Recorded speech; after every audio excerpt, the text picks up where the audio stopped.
베푸신 그런 장면이 우리에게 소개되고 있습니다. 사람은 이 세상 살아가면서 수많은 경우에 수많은 사람들을 만나고 삽니다.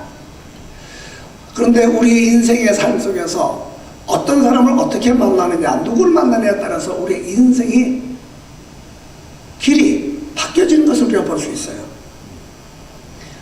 흥하게 우리가 쉽게 말하면 미국 이민 생활은 나를 어떤 사람이 비행장에 마중하러 나왔느냐에 따라서 결정된다고 합니다.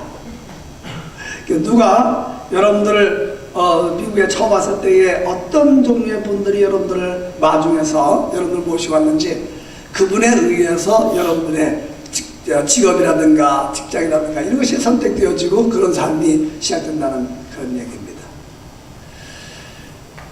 또 여러분들이 남편을 만나는 것이나 아내를 만나는 것도 마찬가지입니다.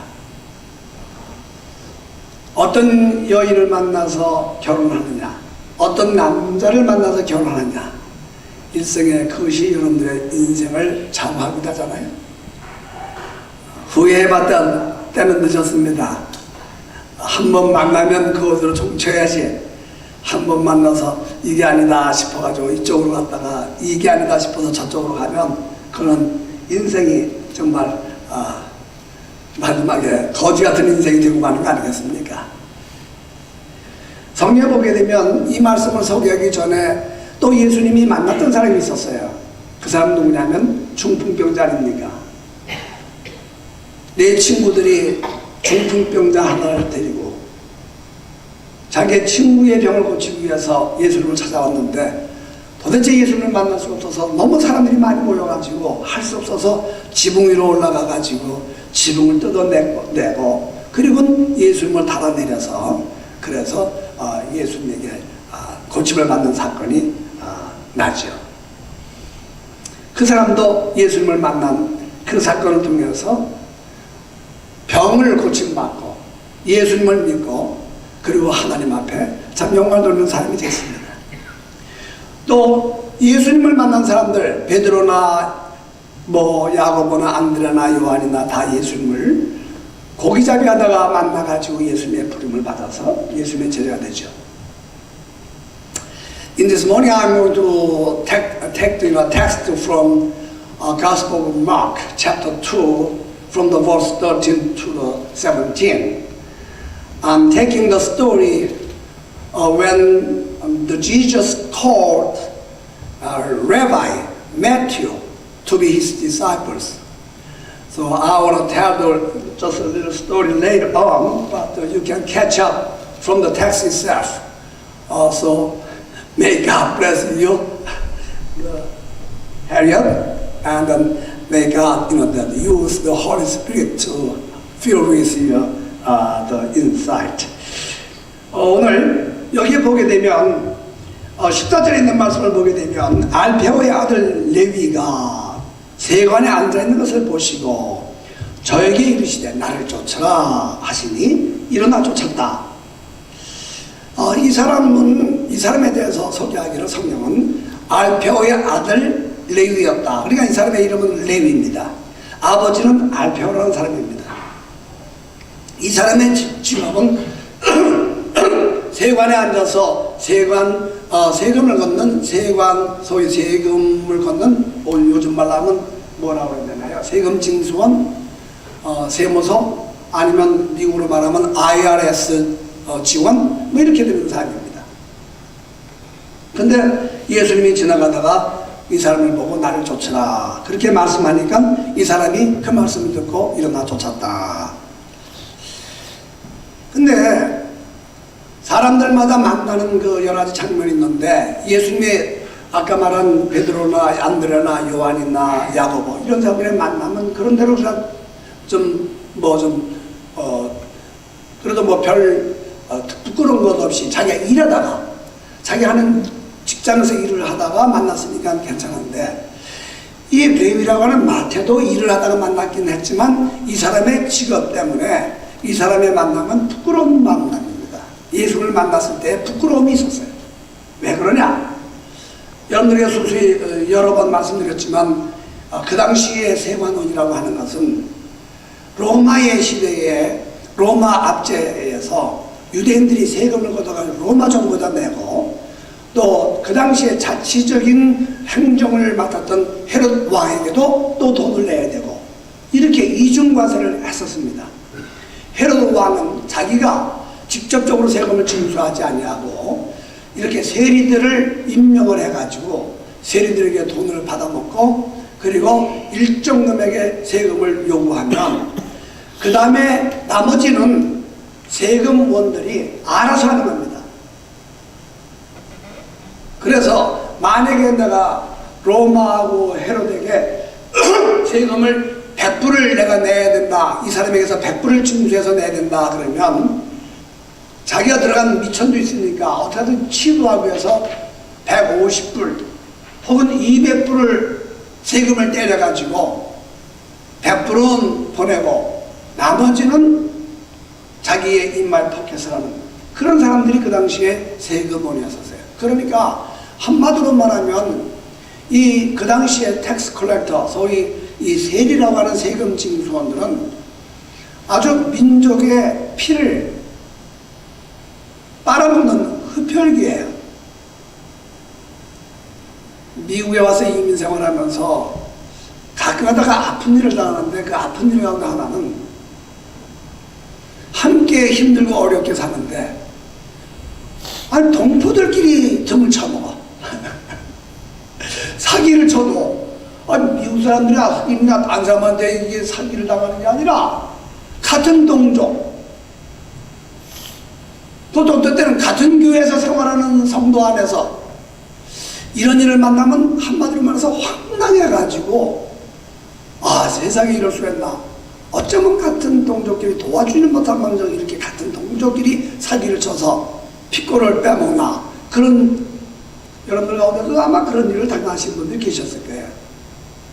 그때의 그 마음에 얼마나 미운 생각이 들어요. 증오심이 양 여기까지 폭발하지 않습니까?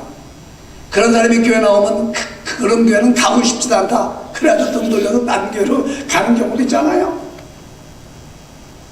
유대인들 사회에서 이 세금 징수원들은 바로 그런 존재였어요. 그러니까 세금 징수하는 현장에 세관에 앉아서 세금의 장부를 정리하고 있었던 이 세관원 마태 혹은 레위는 떳떳하지 못했던 거예요. 그리고 그 당시에 가버나움 지역에, 갈릴리 지역에 예수님의 소문이 너무 파닥이 났어요. 문제 있는 사람들마다, 병자마다 예수님만 병만 나오면 문제가 해결돼요. 어떤 병에 걸렸든지 그 병이 나음을 받았어요. 모든 사람들이 다, 야 진짜 우리를 구원하는, 우리의 심령을 알아주는 메시아가 왔다. 그래가지고 인산인해를 이루면서 예수님에게 몰려오는 인기 짱 예수님. 그러니까 이 세관원이었던 이 레위도 예수님을 만나보지는 않았지만 그래도 예수님에 대한 풍문은 들었고 예수님에 대해서는 알고 있었어요. 그분이 어떤 분인지를. 거룩한 분이고 깨끗한 분이고 하나님의 아들이시고 능력이 있으신 분, 그분의 거룩한 그 모습 앞에서는 누구도 머리를 숙이지 않을 수 없는 그런 예수님. 근데 그분이 자기 있는 그 곁을 지나간다고 하니까 예수님을 보고 싶은 마음은 있었어도 양심은 조금 그래도 살아서, 내가 만약에 마태였다고 하게 되면 나는 예수님을 보고 싶어도 정면으로 못 보고 이렇게 아마 봤으면 찔끔찔끔 헐겠어. 그 순간에 그렇게 찔끔찔끔 창피해서 좀 부끄러운 마음을 가지고 예수님을 쳐다보고 있는데 예수님과 눈이 딱 마주쳤어요. 더군다나 이 사람의 이름이 뭐라고요? 레위예요. 레위가 누굽니까? 레위는 유대 민족을 형성한 야곱의 12지파를 형성했던 12아들 가운데 레위. 모세도 레위 지파였는데 그 레위 지파를 하나님께서 특별히 선택하셔서 뭘 맡겼어요? 제사장을 맡겼어요. 하나님의 성막을 돌보는 일을 맡았단 말이에요. 다시 말하면 이 레위라는 사람은 그 아버지 알페오가 아들에게 레위라는 이름을 주었을 때는 너는 누구처럼 살아라? 레위처럼 살아라. 레위라는 사람은 어떤 사람입니까? 거룩한 사람으로 구별된 사람, 세상에 물들지 아니하고 깨끗하게 살 수 있는 청렴하고 결백하고 도덕적이고 그리고 흠모할 만한 그런 존경받는 사람으로 살으라고 이름을 뭐라고 붙였다고요? 레위라고 붙였다면 레위. 그런데 이 사람의 현실은 어떻습니까? 아버지가 나를 기대해서 거룩한 사람으로 반듯하게 살라고 지어준 그 레위라는 이름답게 살지 못하는 현실을 바라볼 때에 레위는 그 마음이 어떻겠어요? 더 부끄럽겠죠. 그런데 예수님이 그를 눈을 마주치고 예수님께서 그 레위를 부르십니다. 너는 나를 따라와라. 그 말씀을 듣고 레위는 예수님을 지체 없이 따라갑니다. 하나님 앞에서 부름을 받은 이 레위가 그 다음에 뭘 했는가? 성경에 보게 되면요, 누가복음에 보면 더 자세한 말이 나오는데 여기도 마찬가지입니다만 14절 이후에 나를 쫓으라 하시니 일어나 쫓았다 그렇게 나온 다음에 15절에 보니까 그의 집에 앉아 잡수실 때에 많은 세리와 죄인들이 예수와 그 제자들과 함께 앉았으니, 여기 보니까 레위가 예수님에게 부름을 받았을 때에 제일 먼저 한 일이 뭔지 아세요? 예수님을 자기 집에 초청한 겁니다. 그리고 더불어서 자기의 친구들 동료들을 많이 불렀어요. 그래서 잔치를 벌였습니다. 그 무엇을 의미할까요? 레위의 마음속에 가졌던 그 어떤 일종의 그 양심의 가책 속에서 내가 아버지 뜻대로 산다고 하게 되면 이렇게 살아서는 안 되는 건데, 내가 왜 같은 삶을 살면서 사람들의 눈총을 받고 그리고 민족들의 반역자라는 이야기를 듣고 남의 돈을 뜯어먹는 흙혈기의 이 인생을 레위라는 이름, 이 거룩한 이름을 가지고 살아야 되나? 그런 마음 가지고 살던 이 사람이 한마디로 세상 사람들이 자기를 죄인이라고 말하고 자기를 왕따시키고 너는 민족의 매국노라고 불려주는, 한마디로 유대 사회에서 격리시키는 왕따를 당할 수밖에 없는 그런 상황 속에 있는 이 마태, 이 레위를 가장 존경받는 가장 하나님의 아들이라고 불려주는 이 예수님께서 오셔서 지나치지 아니하시고 자기같이 못난 자기같이 부족한 사람을 불러주셨다는 거예요.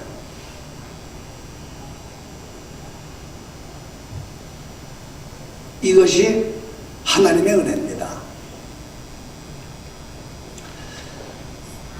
에로스와 아가페의 사랑의 종류는 두 가지, 여러 가지 있지만 가장 대표적인 사랑의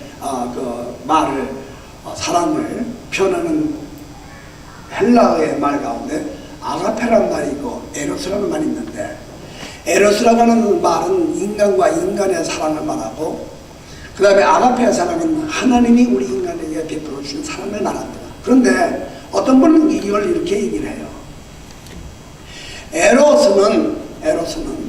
에로스의 사랑은 뭐냐면 사람을 볼 때에 가치가 있다, 사랑할 만한 가치가 있다, 예쁘다, 성격이 좋다, 돈이 있다, 저 사람과 사귀면 유익하겠다. 사람을 볼 때 어떤 가치를 보고 그 가치를 보는 순간에 사랑하는, 인트레스트가 가고 흥미가 가서 그 사람과 더불어 사귀어서 사랑하는 것, 이것이 에로스의 가지는 인간의 사랑의 특징입니다. 아가페의 사랑은 조건 따지지 않으면 무조건 사랑을 합니다. 먼저 사랑을 하니까 그 사랑에 의해서 감동이 되어져 가지고 그 사랑받은 사람이 가치 없었던 존재가 가치 있는 존재로 바뀌어집니다. 왜? 나 같은 것도 이렇게 사랑하다니, 나 같은 것에게 이런 은혜를 베풀어 주시다니. 그래서 바뀌는 것이 아가페입니다. 사람은 누구를 막론하고 에로스적인 사랑을 합니다. 사랑할 만한 가치가 있을 때 사랑이 더 갑니다. 그래서 우리는 곧잘 말하기를 사랑은 사랑받을 짓을 해야 사랑한다. 자식도 마찬가지예요. 아이들이 부모 말도 잘 듣고 부모한테 순종하고 그래야 부모가 기뻐서 더 사랑이 가지. 밤낮 부모 말하는 걸 듣지 않으라고 딴짓하면요, 자견한 자식들도 미운 생각이 들더라고요. 그래 안 그래요?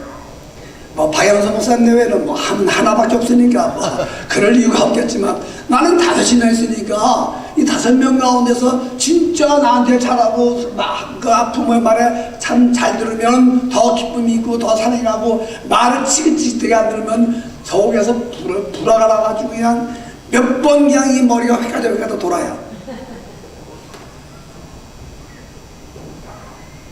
그런데 하나님은요, 사랑할 만한 가치가 없는데 찾아오셔요. 그럼 무조건 먼저 사랑을 해주세요. 그러니까 사랑을 받다 보니까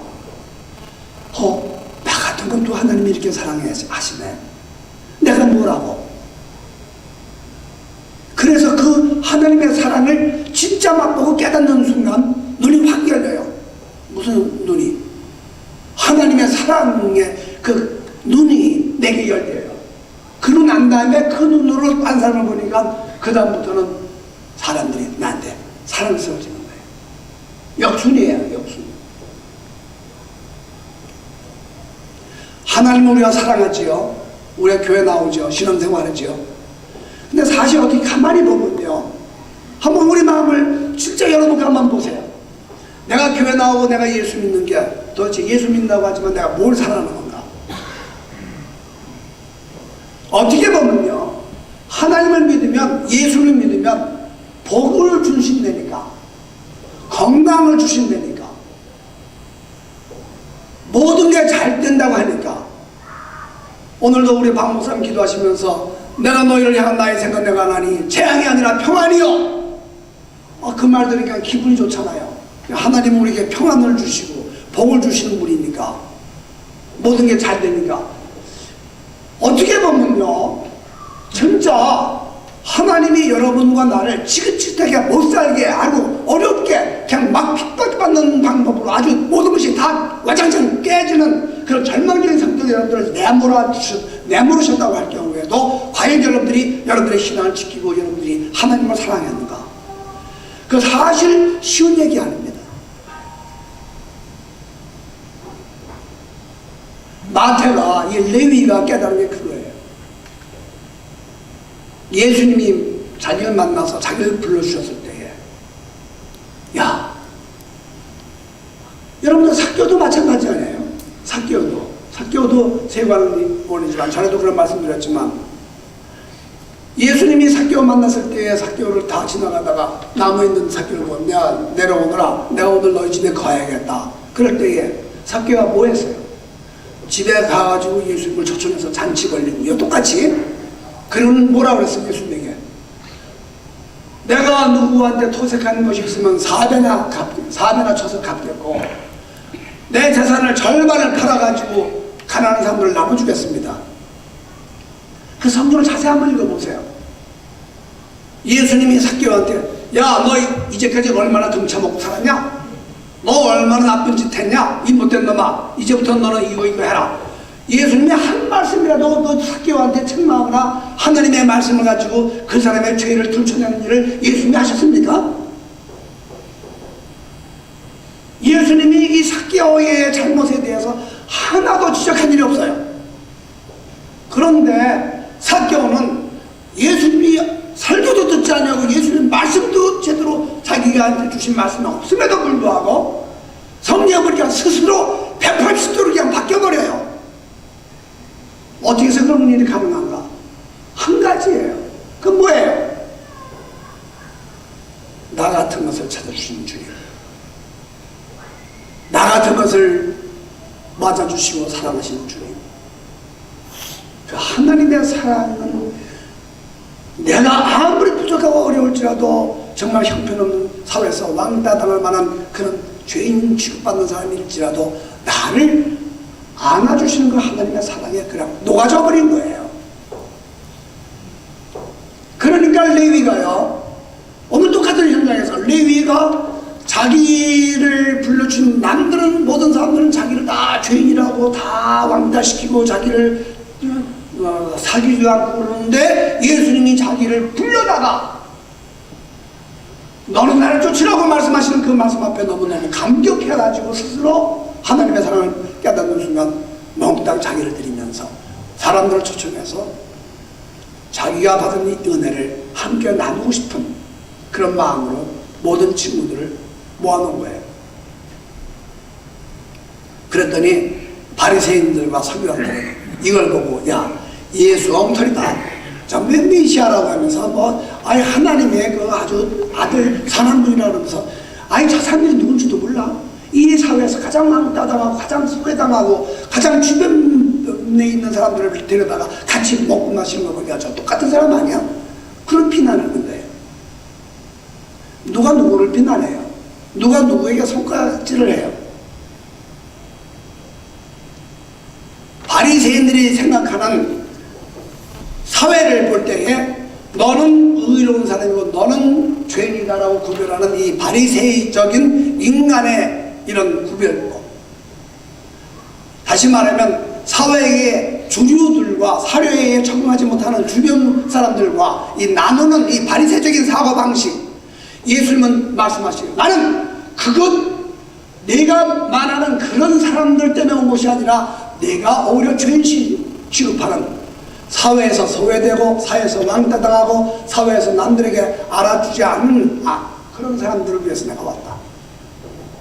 그러면서 유명한 말씀, 내가 의인을 부르러 온 것이 아니라 죄인을 부르러 왔고 병든 자라야 응원이 필요하다. 그러면서 예수님께서 레위에게 다른 이름을 주셨어요. 그 다른 이름이 뭡니까? 마태예요. 마태의 뜻이 뭡니까? 하나님의 선물이에요. 이제는 자기가 사는 것이 하나님의 선물로 산다고 하는 하나님의 은혜와 하나님의 선물, 그렇습니다. 우리가 받은 구원도 하나님의 선물로, 우리가 받는 하나님 앞에 모든 각종 축복은 하나님이 내려주는 선물이지, 내가 노력해서 내가 잘나서 내가 열심히 기도하고 내가 열심히 성경 공부를 하고 내가 열심히 11조 생활하고 내가 열심히 선한 일을 행했기 때문에 오른 대가가 아니에요. 모든 것이 다 하나님의 거저주시는 선물입니다. 그 은혜 안에 레위를 하나님은 주님은 불러주셨어요. 그 레위가 바로 누굽니까? 여러분들과 저 아닙니까? 고린도전서에 보니까 사도 바울은 이런 말을 합니다. 너희의 택하심을 보라. 너희 중에 문벌 있는 자가 누구며 너희 중에 잘난 사람, 너희 유명한 사람이 누구냐? 여러분들을 보세요. 여러분들 스스로를 보세요. 여러분들이 얼마나 잘났고 여러분들이 얼마나 사회적인 지위가 있는 분들입니까? 어떻게 보면 별 볼 일 없는 것 같은데 그래도 나를 불러서 하나님의 자녀 되게 해주시는 것, 이거 하나만으로 하나님의 은혜는 충족한 겁니다. 오늘 사랑하는 성도 여러분, 이 레위를 불러서 마태에 계신 하나님, 저와 여러분들을 불러서 은혜의 선물로 사랑으로 우리를 구원해 주신 주님, 그 주님의 사랑에, 그 사랑에 우리의 마음에 초점을 두십시다. 그렇게 될 때에 마태는요, 마태복음을 28장을 쓰면서, 이 마태가, 레위가 마태를 복음 썼잖아요. 28장을 썼는데요, 자기 자신에 대해서는 한마디 언급한 게 없어요. 알페의 아들 누구다 이것만 썼지요. 내가 마태복음을 썼다 그런 말도 안 해요. 그런데 마태복음 28장을 쓰면서요, 모든 것이 아주 이 수학을 잘하니까 조직적으로 마태복음 28장을 통해서 예수님을 드러내고 예수님이 하나님의 아들인 것을 증거하는 놀라운 신학자로 변모합니다. 할렐루야. 저와 여러분들을 하나님이 쓰시면 어떻게 받을지 몰라요. 기도하십시다.